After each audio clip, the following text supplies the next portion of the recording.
کو یا کٹڑی کو کیا کر رہے ہیں؟ دودھ سے ہٹا کے راشن پہ لگا رہے ہیں۔ اب یہ وہ ٹائم ہے جس وقت بچڑے یا بچڑیوں کو وہ کہتا ہے کہ دست لگ سکتے ہیں، سفید جو ہے نا وہ پخانے لگ جاتے ہیں جانور کو، جسے وائٹ سکور کہتے ہیں، اور اس سے کیا ہوتا ہے کہ جانور بچوں کی اموات شروع ہو جاتی ہے۔ ہم نے کیا کرنا ہے؟ دودھ بھی چھڑانا ہے اور اس کی غذائیت بھی پوری رکھنی ہے۔ اب غذائیت میں کیا ہے کہ 18 سے 20% ہم نے اس میں پروٹین رکھنی ہے، اس کے بعد ریشے دار اجزاء رکھنے ہیں، اسے 5 سے 10%، اس میں وائٹامنز بھی ہونے چاہیے، ٹھیک ہے، اس میں منرلز بھی ہونے چاہیے، اس میں اس کی ہر وہ چیز جو جسم کو بڑھوتری کے لیے ضرورت ہے ہم اس کی خوراک میں شامل کریں گے۔ اور پھر اس سے زیادہ اہم یہ ہے کہ ہمارے پاس مختلف موسموں میں یہ چیز اویلیبل ہونی ضروری ہے۔ یہ نہیں ہے کہ ہم کہیں ہم کہاں سے لائیں۔ اب یہ ساری اجناس کہاں پہ ملتی ہیں؟ چیزیں پیدا ہوتی ہیں، مثال طور پہ مکئی ہے، باجرہ ہے، گندم ہے، چاول ہے، اس طرح کی جتنے چیزیں ہیں، ایک تو ہم اس کو ایز گرین فاڈر اپنے جانور کو ڈالتے ہیں، ٹھیک ہے۔ آخر میں کیا چیز ہوتی ہے؟ یہ چیز پک جاتی ہے، مکئی پکی ہوئی، چاول پکے ہوئے، باجرہ پکا ہوا، یہ ان سب چیزوں کو کیا کہتے ہیں؟ یہ جنس ہے، جنس۔ پھر اس میں جو غذائی اجزاء ہیں وہ ہم نے چیک کرنے ہیں کہ یہ جو اس نے لکھا ہے کہ ٹوٹل ڈائجسٹیبل نیوٹرینٹس TDN، ایسی غذائی اجزاء جو زیادہ زود ہضم ہیں وہ چیزیں ڈالنی ہیں۔ مثال کے طور پر آپ ایک اپنے چوزے رکھے ہوئے گھر میں، اس کی سب سے زیادہ زود ہضم چیز کیا ہے؟ آپ اس کو مکئی کا دلیا کر کے ڈالتے ہیں۔ یہ بات کروں گا تو آپ کو یاد آئے گا یہ بات بالکل ٹھیک ہے، مکئی کا دلیا ڈالتے ہیں ہم چوزوں میں۔ پالے کبھی چوزے آپ نے گھروں؟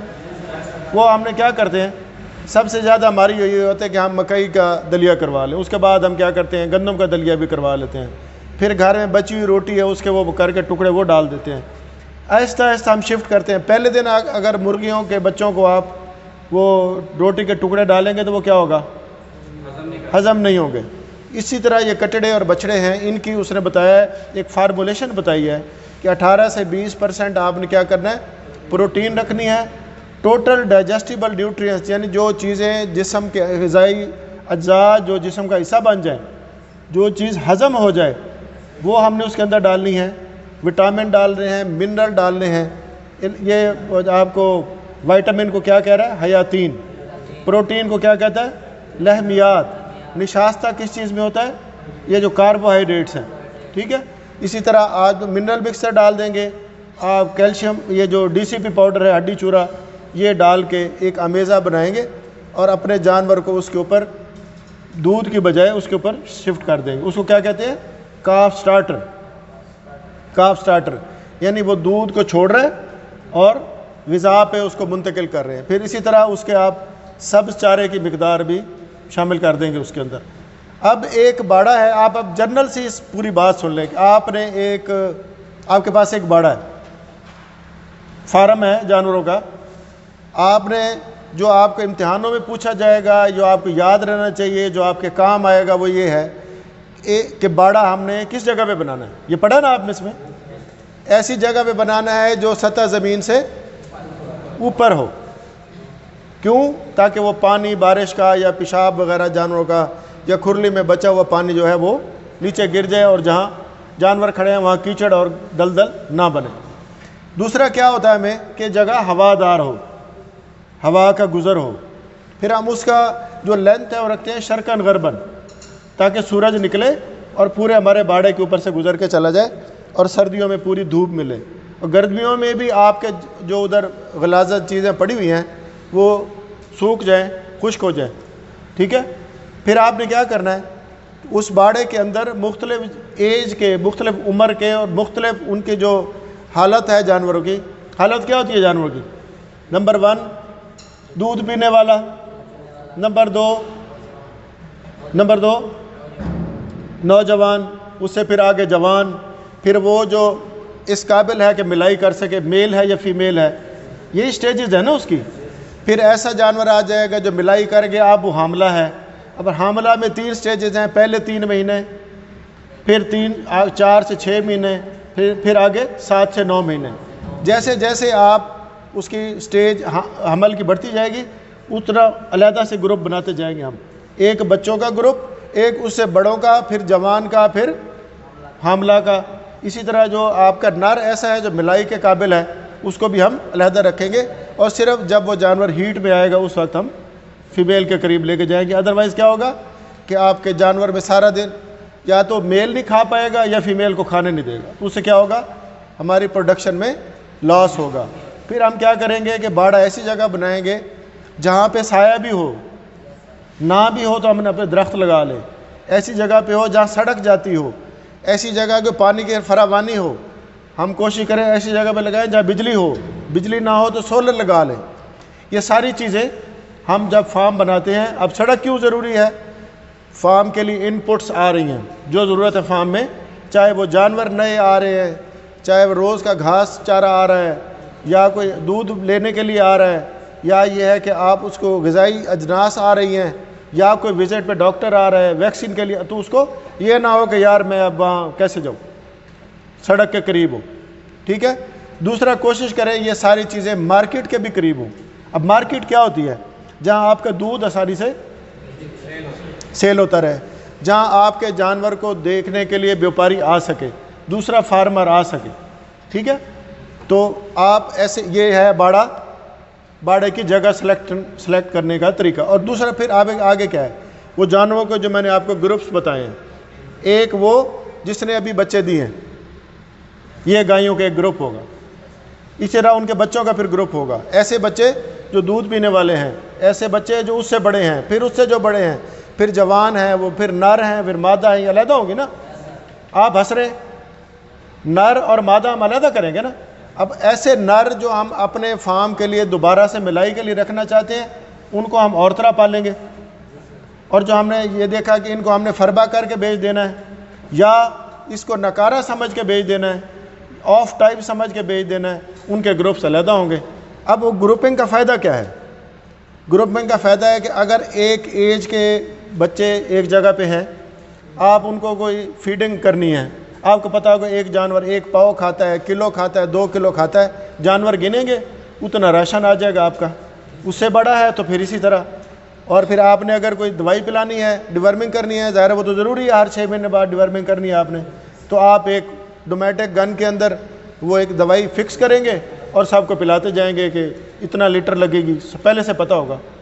اسی طرح اگر آپ کے دودھ والے جانور ہیں، وہ ایک جگہ پہ ہیں، تو آپ کو پتہ ہوگا کہ میرے جانوروں کے دودھ کا کیا صورتحال ہے.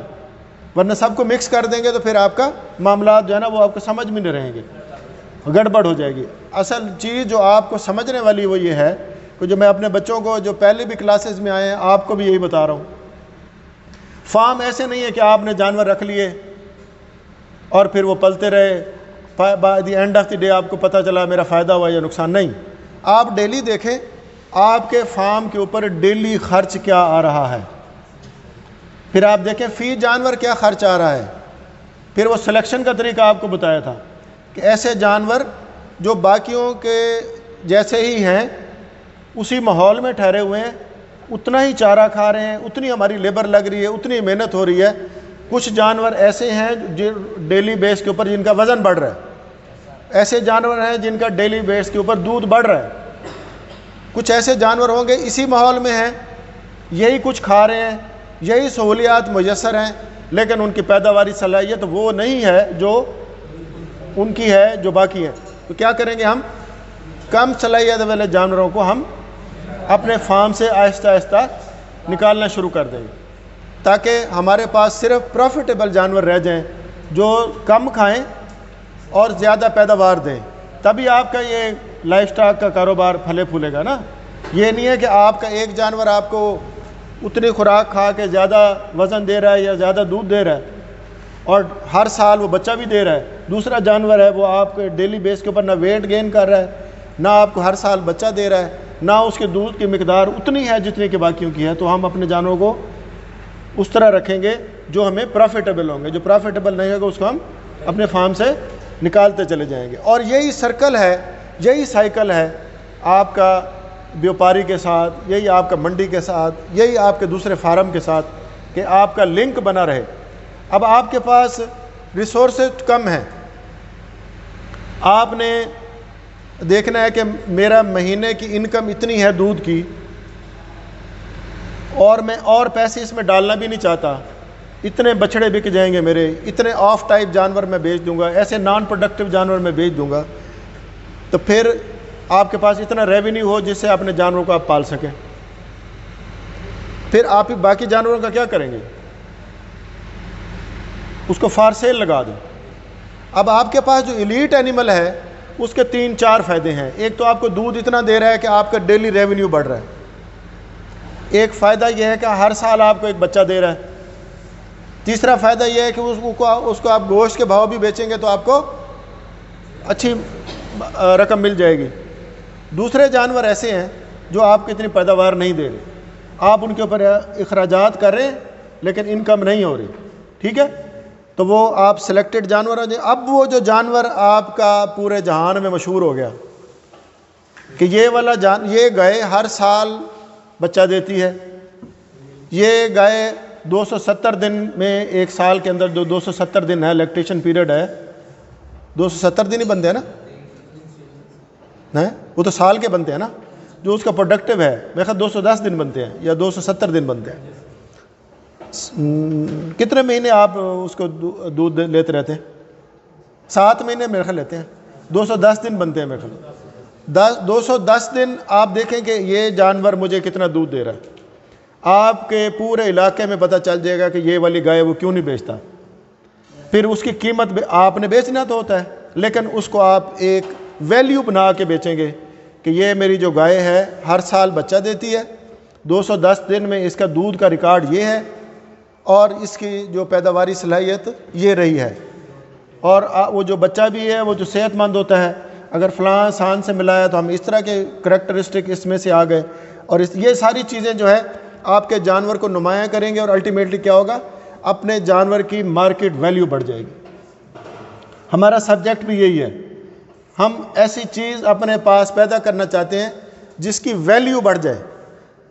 غیر ممالک میں کیا ہوا؟ ہماری ہی یہاں سے سائی وال، یہیں سے چولستانی، یہیں سے ریڈ سندھی، یہ ہمارے دوسرے ممالک میں گئی، انہوں نے یہ والا پروسیجر اڈاپٹ کیا، اس کو کہتے ہیں جین پول امپروو کرنا۔ کیا ہوا اس میں؟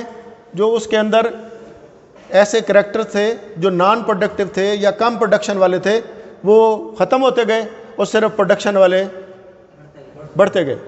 اسی طرح کا انہوں نے سان رکھا، اس طرح کے سان سے انہوں نے اس کے سیمن کلیکٹ کیا، اسی سے انہوں نے آگے اپنا کام چلایا، اور پھر آگے چھانٹی ہوتی چلی گئی درجہ بدرجہ، جیسے جیسے پروڈکٹیو جانور آتے گئے اس کو انہوں نے ریٹین کیا، اور جو نان پروڈکٹیو تھے ان کو، اور الٹیمیٹلی کیا ہوا؟